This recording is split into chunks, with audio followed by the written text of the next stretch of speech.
Hello students. तो आज हम अपने नेक्स्ट टॉपिक पे चलते हैं which is electromagnetic waves. Short form में हम जिसको क्या कहते हैं, EM waves. Okay, so first of all basic से स्टार्ट करते हैं। What are waves? तो वेव का क्या मतलब है? Wave means a disturbance. कोई भी नॉर्मल कंडीशन से थोड़ा सा हटके कोई फिनोमिना हो रही है, ऐसी disturbance which travels from one point in space to another without the actual propagation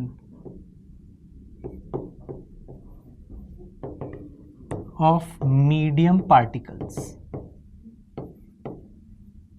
इसी को हम क्या कहते हैं? एक वेव, यानी कि कोई डिस्टर्बेंस स्पेस में एक पॉइंट से दूसरे पॉइंट तक जा रही है बिना मीडियम के पार्टिकल्स के ट्रैवल के। तो इस फिनोमेना को हम क्या कहते हैं? वेव्स। देखिए, ये एक बहुत सिंपल डेफिनेशन है। ऐसी भी वेव्स होती हैं जो किसी पॉइंट से दूसरे पॉइंट तक नहीं जाती हैं, एग्जाम्पल स्टेशनरी वेव्स, या ऐसी भी वेव्स हैं जिन्हें मीडियम पार्टिकल्स की ज़रूरत नहीं होती है। बट यहाँ पर एक बेसिक आइडिया दिया गया है कि व्हाट आर वेव्स, यानी कि मीडियम पार्टिकल एक्चुअल में इधर से उधर नहीं जाते हैं और एक डिस्टर्बेंस यानी कि कोई भी एक चेंज है वो स्पेस में ट्रैवल कर रहा है। Okay, so wave, types of waves. Waves को क्लासिफाई करने का कई सारे उसके फैक्टर्स होते हैं, कई क्राइटेरिया हो सकते हैं। एक सिंपल सा क्राइटेरिया लेते हैं जिसके हिसाब से हम वेव्स को क्या कहते हैं? लॉन्गिट्यूडिनल या फिर ट्रांसवर्स। लॉन्गिट्यूडिनल वेव और ट्रांसवर्स वेव। सो इनका क्या डिफरेंस है दोनों के बीच में? देखिए, लॉन्गिट्यूडिनल वेव में क्या होता है? मीडियम पार्टिकल्स या जो भी, या फिर और ऑसिलेटिंग फिजिकल क्वांटिटी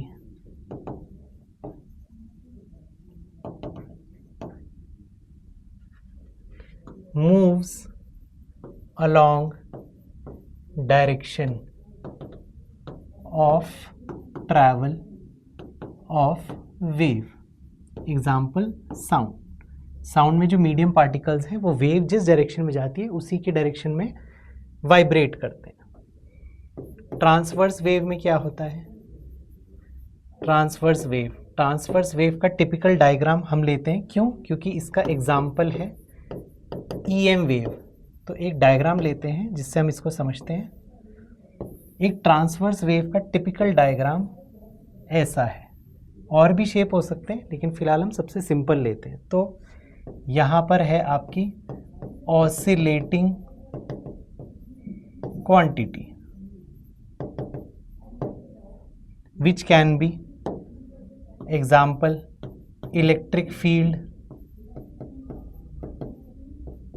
या फिर मैग्नेटिक फील्ड, और भी चीज़ें हो सकती हैं। सो ये लाइन जो दिखा रही है ये है, this is the mean value, यानी कि एवरेज वैल्यू। इससे जो मैक्सिमम डिस्प्लेसमेंट होता है इसको कहा जाता है amplitude.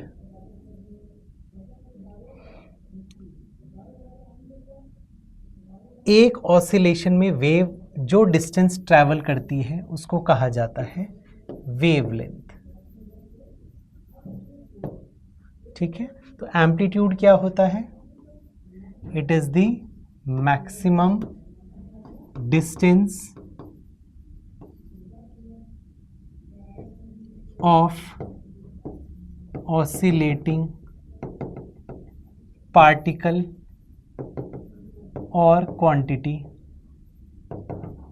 From mean excuse me, value, तो हम इसको क्या कहते हैं, ये तो इसका एम्पलीट्यूड है। वेवलेंथ क्या है, distance travelled bye a wave in one oscillation, इसको हम कहते हैं वेवलेंथ। एम्पलीट्यूड को जनरली कैपिटल ए से डिनोट करते हैं, वेवलेंथ को हम डिनोट करते हैं लैम्डा से। ओके, तो हमने क्या देखा, amplitude, wavelength, lambda capital A. एक चीज होता है टाइम पीरियड। टाइम पीरियड का क्या मतलब है, जनरली इसको डिनोट करते हैं कैपिटल टी से। It is time taken to complete one oscillation, इसको कहते हैं टाइम पीरियड। फ्रीक्वेंसी, फ्रीक्वेंसी होती है एफ।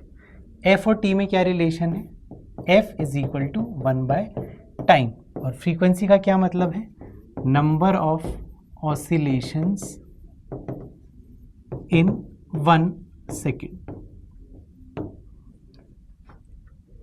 एक और क्वांटिटी इसमें डिफाइंड होती है, उसको हम कहते हैं एंगुलर फ्रीक्वेंसी। एंगुलर फ्रीक्वेंसी का सिंबल होता है ओमेगा, और ये बराबर होता है 2π/t, यानी कि 2πf के बराबर। ओमेगा का यूनिट क्या होगा, रेडियन पर सेकेंड। फ्रीक्वेंसी का यूनिट क्या होता है, hertz, which is second inverse. एक और क्वांटिटी आती है एंगुलर वेव नंबर, इसकी वैल्यू होती है 2, इसका सिंबल है, एंगुलर वेव नंबर का सिंबल होता है स्मॉल के, और इसकी वैल्यू बराबर होती है 2π/λ के। तो आप देख सकते हैं इसका SI unit will be radian per metre. ये सारी जो हमने वेरिएबल्स पढ़े, these can be described as, these are the characteristics of a wave. अब दुनिया में कैसी भी वेव हो, ट्रांसवर्स हो, लॉन्गिट्यूडनल हो, दोनों का मिक्सचर हो, they always follow the formula v is equal to f lambda. v का मतलब velocity of a wave in a medium, f is the frequency, lambda is the wavelength of the wave। इसमें एक note हम बनाते हैं, when medium changes, frequency of wave remains constant। तो क्या change होता है, अगर f कांस्टेंट है तो वेलोसिटी एंड वेवलेंथ ये चेंज होती हैं, these change. Okay, next point wave से रिलेटेड,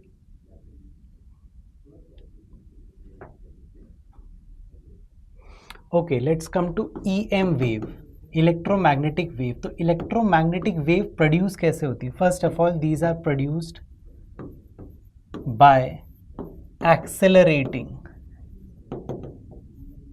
चार्जेस। अभी तक हमने कौन से चार्जेस पढ़े थे, Q at rest, Q as current. अब हम क्या पढ़ने वाले हैं, एक्सेलरेटिंग चार्जेस। तो एक्सेलरेटिंग चार्ज क्या प्रोड्यूस करते हैं, EM वेव्स। सो EM वेव कैरी एनर्जी, इनमें एनर्जी भी होती है और मोमेंटम भी होता है, मोमेंटम विद देम।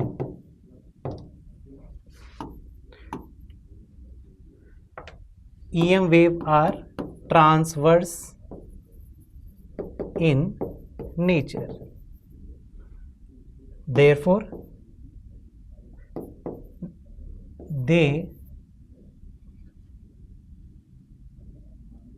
या इसमें हम देयरफॉर तो नहीं लगाएंगे, बट इसका एक प्रॉपर्टी है EM वेव्स का कि दे डू नॉट एंड लगा सकते हैं यहाँ पर, and they do not require a material medium, मतलब मटीरियल मीडियम की ज़रूरत नहीं है, वैक्यूम में भी ट्रैवल कर सकती हैं EM waves. Okay, EM waves का कॉम्पोजिशन कैसे होता है? EM वेव्स में म्यूचुअली परपेंडिकुलर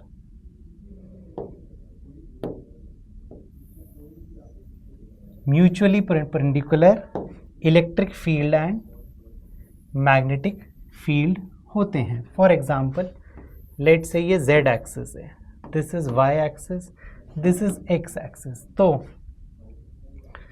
अगर ये रेड वाला ग्राफ इलेक्ट्रिक फील्ड डिनोट कर रहा है, तो ये ब्लू वाला जो हमारा ग्राफ है, this shell denote magnetic field. तो हम क्या लिखेंगे, इस EM वेव में इलेक्ट्रिक फील्ड किस डायरेक्शन में है? E cap, E is along X axis, B magnetic field is along Z axis and wave is along X axis। तो इस में हमको नोट करने लायक पॉइंट क्या है कि electric field is perpendicular to magnetic field which is perpendicular to the direction of EM wave, यानी कि electric field, magnetic field and wave velocity all are mutually perpendicular. ये एक प्रॉपर्टी होती है EM वेव्स की।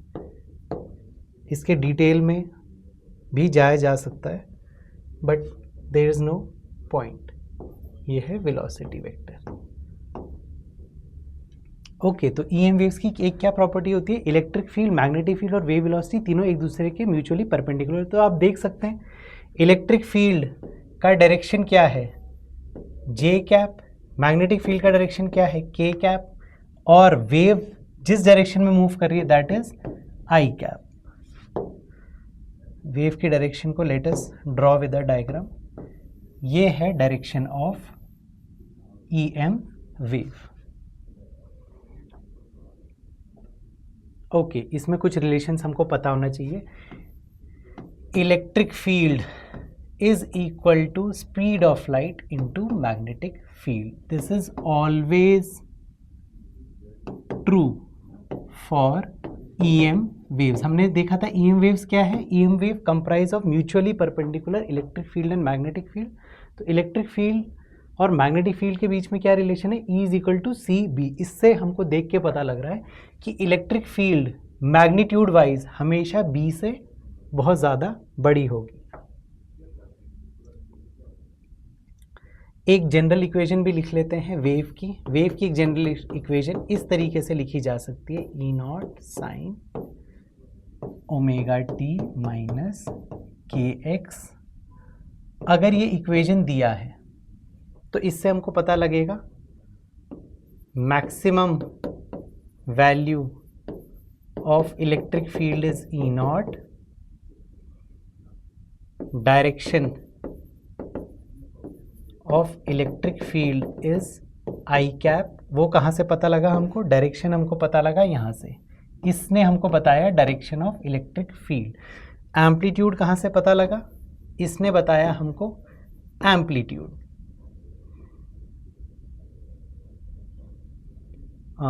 वेव वेलोसिटी अभी अभी हमने फॉर्मूला देखा था, इज ओमेगा बाय के। ओमेगा और के कहाँ से मिलेंगे? इक्वेशन में यहाँ दिए हैं।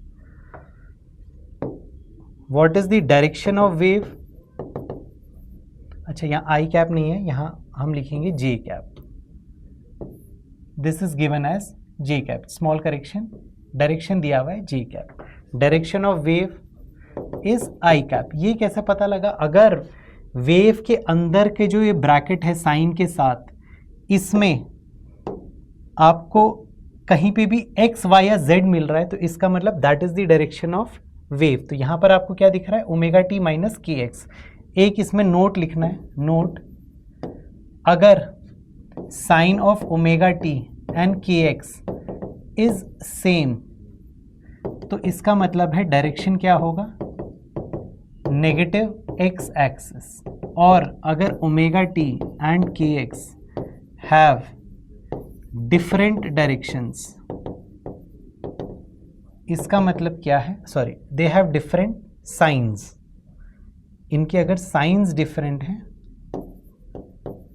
तो इसका क्या मतलब है? Direction of E M wave is plus X axis.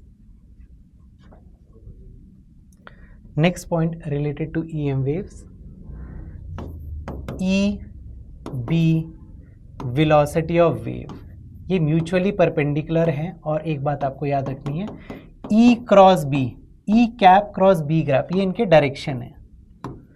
देंगे तो आपको वेव की डायरेक्शन मिलेगी, बी क्रॉस वेव की वेलोसिटी की डायरेक्शन से आप बी को क्रॉस करेंगे तो आपको क्या मिलेगा? You will get direction of electric field, and V cap cross E cap will give you direction of magnetic field.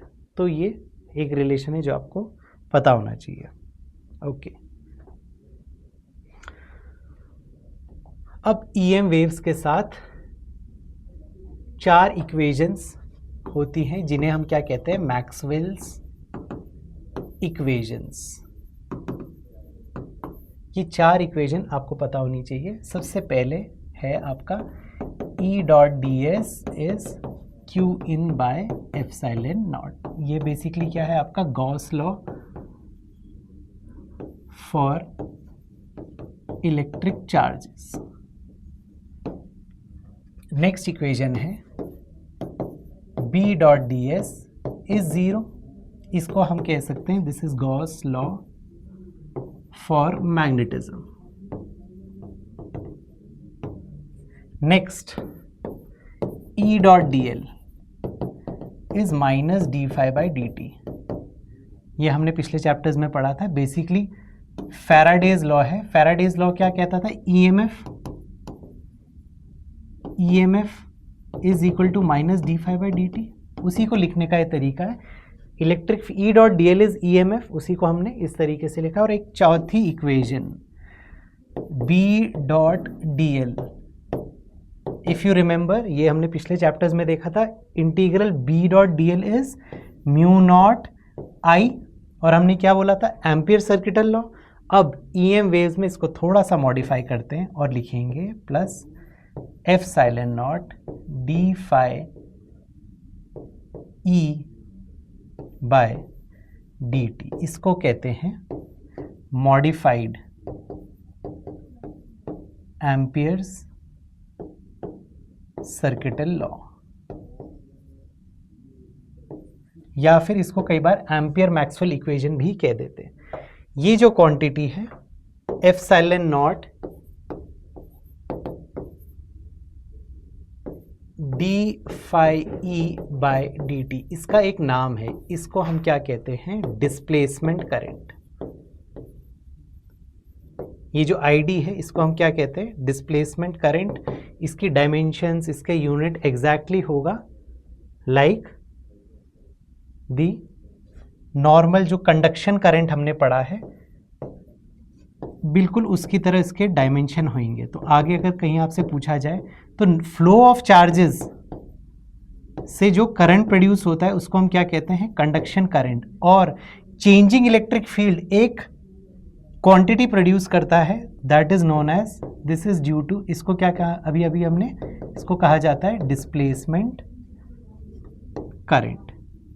और डी फाई बाई डी, ये D phi E by D T क्या है? Basically this is changing electric flux.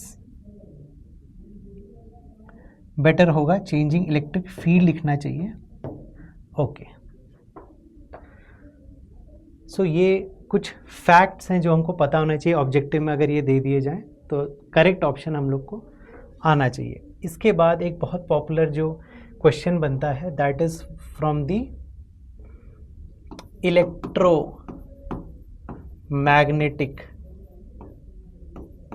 Spectrum, यानी कि EM waves का जो पूरा range है उससे क्वेश्चन बनता है। तो आई विल जस्ट समराइज, इसे आप डिटेल में एनसीईआरटी से देख सकते हैं। एनसीईआरटी में क्यों कह रहा हूँ, बहुत अच्छे सोर्सेज भी हैं but NCERT is authentic. Generally जो कंपटीशन के एग्ज़ाम बनते हैं उसमें हम एनसीईआरटी के ही डेटा को माइंड में रख के आंसर लिखते हैं। सो आपको एक चीज़ समझनी है कि सबसे कम वेवलेंथ की वेव्स होती हैं रेडियो वेव्स। तो लिख लेते हैं नाम, नेम ऑफ द वेव और इसका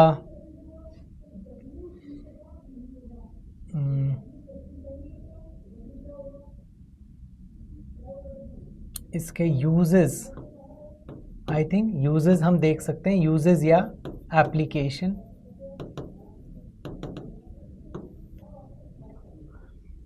ओके, इसकी रेंजेस भी हम देख सकते हैं, रेंज दैट इज वेवलेंथ,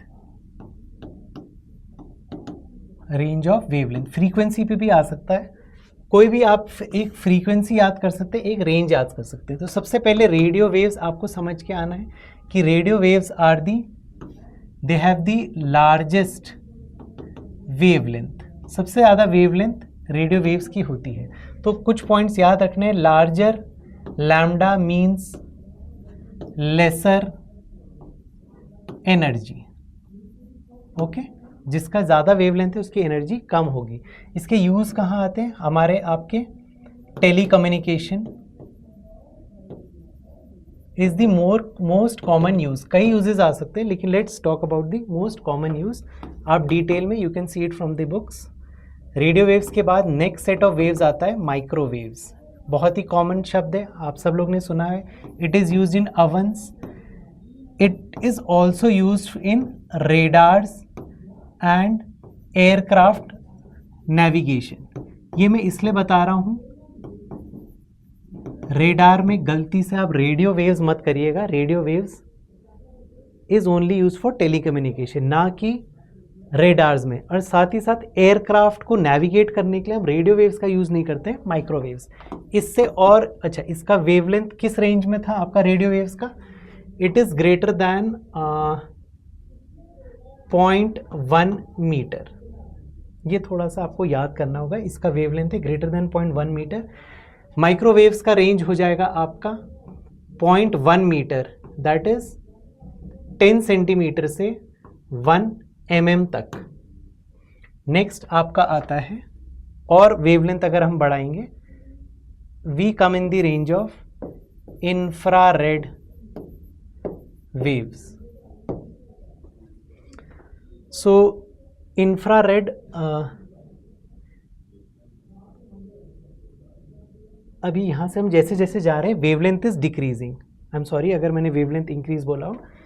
जैसे जैसे हम जा रहे हैं तो आपका वेवलेंथ क्या हो रहा है, लैम्डा डिक्रीज हो रहा है एंड फ्रीक्वेंसी एफ, या फिर actually symbol for frequency is new, F is increasing.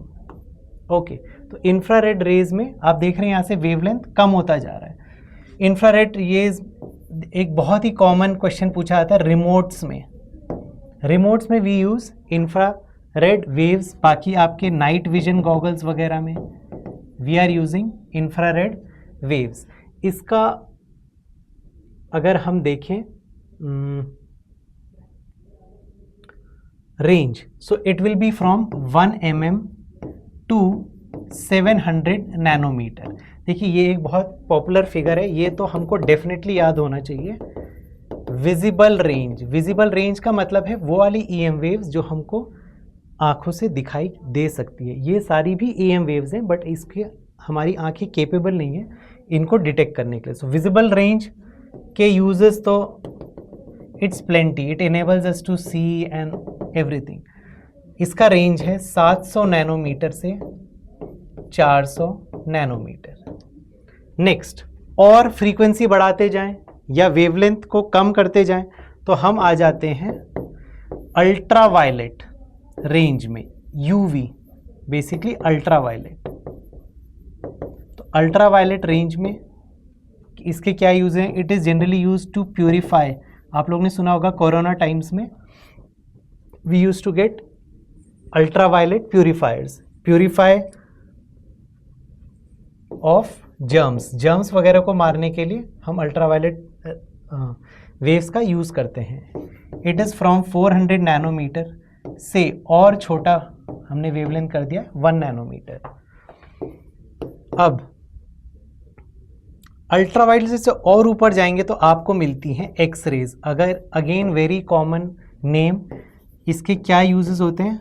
Medical इसके यूजेस होते हैं। इट इज़ यूज टू आपके एक्सरेज निकालते हैं हम अपने बोन्स के, अपने बॉडी के। It is also use to treat cancer treatment वगैरह में भी यूज़ होता है ये। इसका रेंज है 1 नैनोमीटर से 10⁻³ नैनोमीटर। एंड फाइनली सबसे ज़्यादा हाईएस्ट एनर्जी की, हाईएस्ट फ्रीक्वेंसी की एंड लोएस्ट वेवलेंथ की जो रेज हैं, दे आर गामा रेज।